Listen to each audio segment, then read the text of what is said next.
Radio. Les Français parlent au français. Je n'aime pas la blanquette de veau. Je n'aime pas la blanquette de veau. Sud Radio Berkov dans tous ses états. 215 millions de doses de vaccins Covid-19 achetées par les pays de l'Union européenne au plus fort de la pandémie ont été depuis jetées.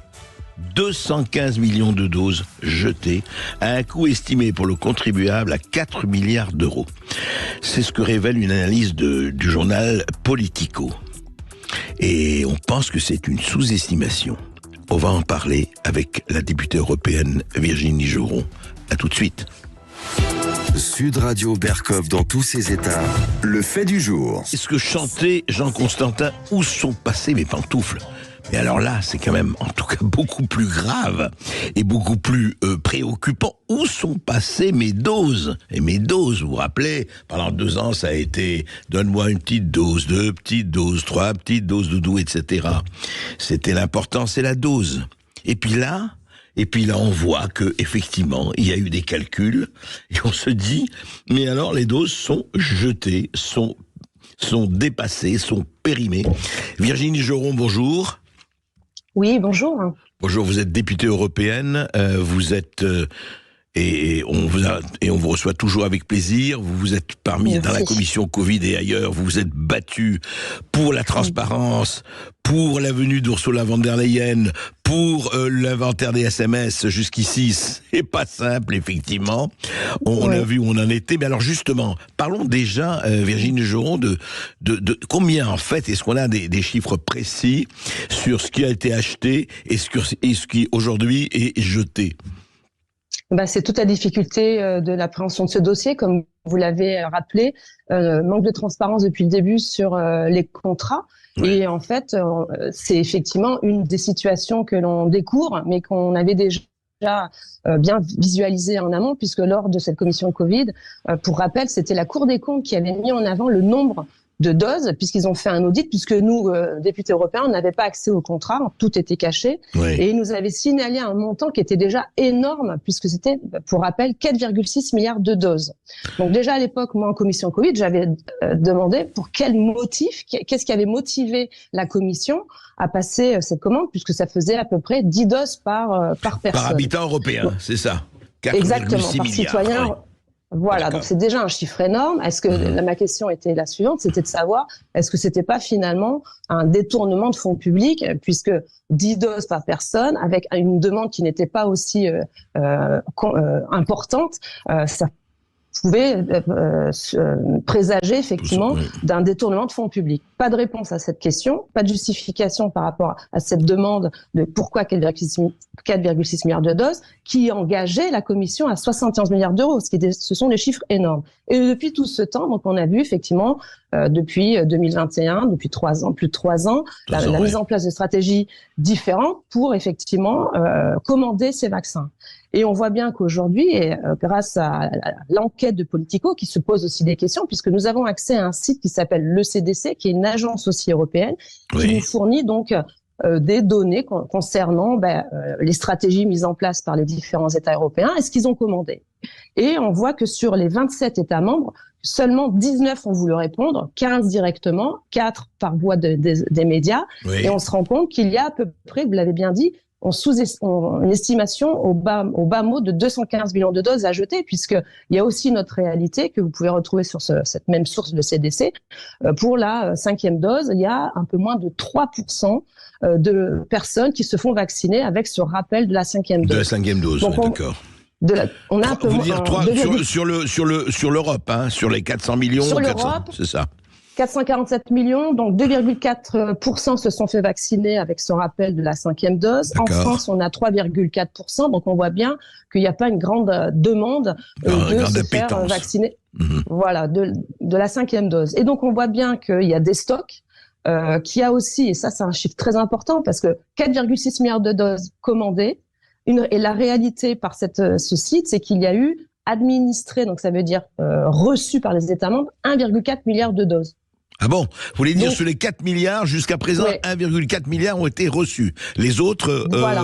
on ne sait On pas. ne sait pas où elles sont. On ne sait pas. Donc, Ouais. ça fait partie des demandes que j'ai faites à la commission pour qu'on sache où on est, puisque Oui, c'est quand aussi même, une la autre moindre des problématique. Ouais. C'est quand même beaucoup d'argent. Et là, le Politico a fait un petit calcul avec les données qu'ils avaient.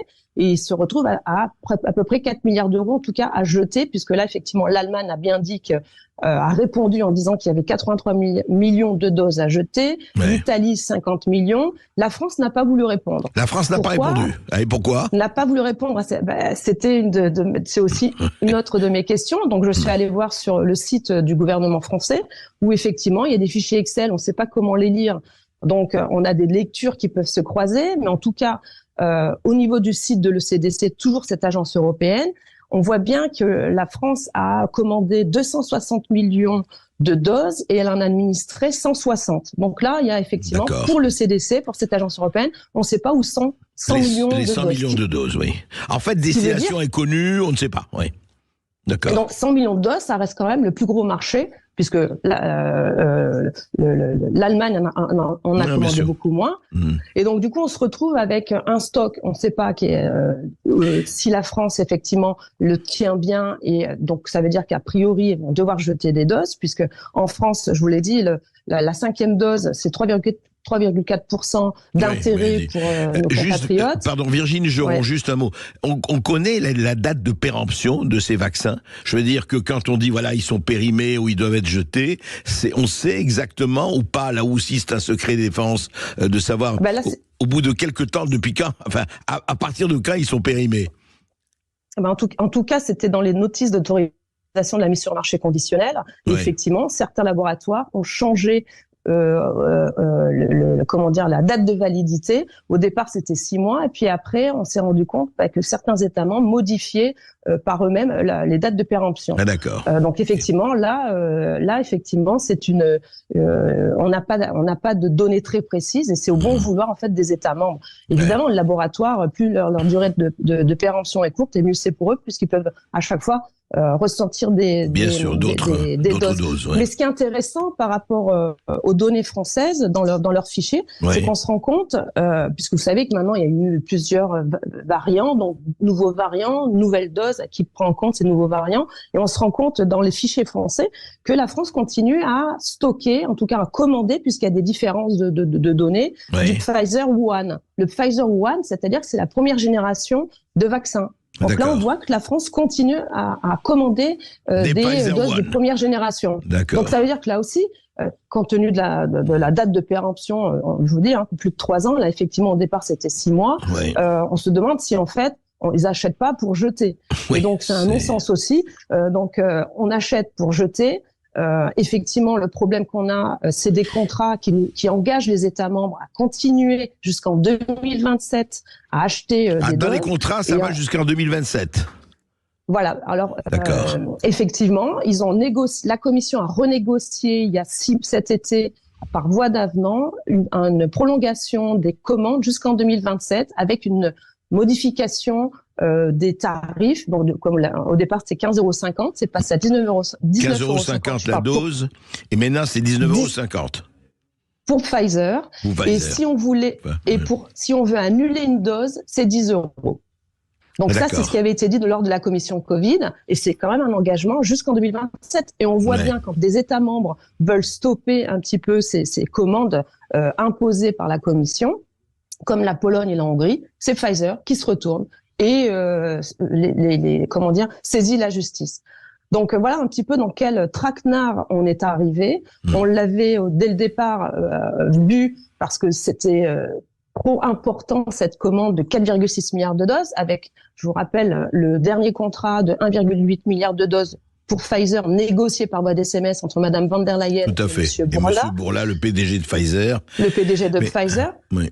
Et que même encore aujourd'hui, la médiatrice ne comprend pas pourquoi la Commission protège ces documents, parce que ça reste des documents que tout citoyen devrait avoir accès. Virginie Geron, on ne comprend pas. Attendez, qu'est-ce qu'on comprend? Madame von der Leyen a refusé de venir devant le Parlement. Monsieur Bourla a refusé de venir devant le Parlement. On se demande à quoi sert le Parlement. Les contrats biffés ou pas biffés, à l'heure où, corrigez-moi si je me trompe, à l'heure où nous parlons, les contrats avec l'Union européenne, enfin de la Commission européenne avec Pfizer ne sont pas connus dans leur entièreté. C'est bien ça? Non, tout à fait. Ils sont toujours cachés. Vous avez effectivement, oui, les clauses les plus importantes sont effectivement, on appelle ça biffé, donc c'est-à-dire c'est grisé, on n'a pas accès à ces données. Mais Virginie Legeron, c'est un scandale démocratique. Enfin, on est en 2024 et on se dit, on en est encore là et ça fait 3 ans que cette comédie dure de cette espèce d'opacité. Mais c'est quand même hallucinant, quoi. Enfin, c'est... Tout à fait. Et puis le procureur européen qu'on a saisi, je lui ai demandé à la voir et pour l'instant, elle refuse de me recevoir. Donc là aussi, c'est aussi problématique parce que le procureur européen, donc qui a été saisi de plusieurs demandes de la part des citoyens et de moi-même, refuse aujourd'hui de nous faire un état de l'avancée de cette enquête. Parce qu'encore une fois, nous, parlementaires, c'est notre mission de contrôler le budget, et la gestion du budget de la Commission. On peut pas dire qu'on vous aide beaucoup dans vos missions. Juste un mot, Virginie Legeron, une dernière question. Et qui décide parce que vous avez bien montré que les dates ont changé, il y avait 6 mois, puis des États disent non, c'est plus long, etc. Qui décide? C'est les autorités sanitaires de chaque État qui décident que ce vaccin, enfin cette dose est périmée ou pas? Oui, je pense. Effectivement, c'est bien ces autorités. Et on a vu effectivement quelques de modifications sauvages, j'ai envie de dire, parce qu'en fait, ils enlèvent les étiquettes et puis ils les replacent, ils en mettent d'autres. Donc, et puis on voit bien par rapport à ce fichier que les commandes, aujourd'hui, des premières générations continuent à être faites, en tout cas au niveau français. Après, pour les autres États membres, on a bien vu, notamment là en Roumanie, où il y a un cas qui est mis sur la place publique, où il y a eu des problèmes de corruption avec le ministère de la Santé. Donc c'est de connivence entre le ministère de la Santé et les autorités sanitaires. Donc aujourd'hui, des Français continuent de se faire vacciner avec le vaccin Pfizer One. Alors il faudrait qu'ils interrogent ceux qui leur administrent ces vaccins, puisqu'effectivement, on voit stock, il y a encore, et c'est le stock le plus important de Pfizer One. C'est le stock le plus important. Plus de 2,7 millions de doses encore actuellement. Eh ben écoutez, franchement, on se dit que bon courage, bonne chance à vous. Non, mais écoutez, même Sherlock Holmes n'y arrive pas, mais non, mais c'est.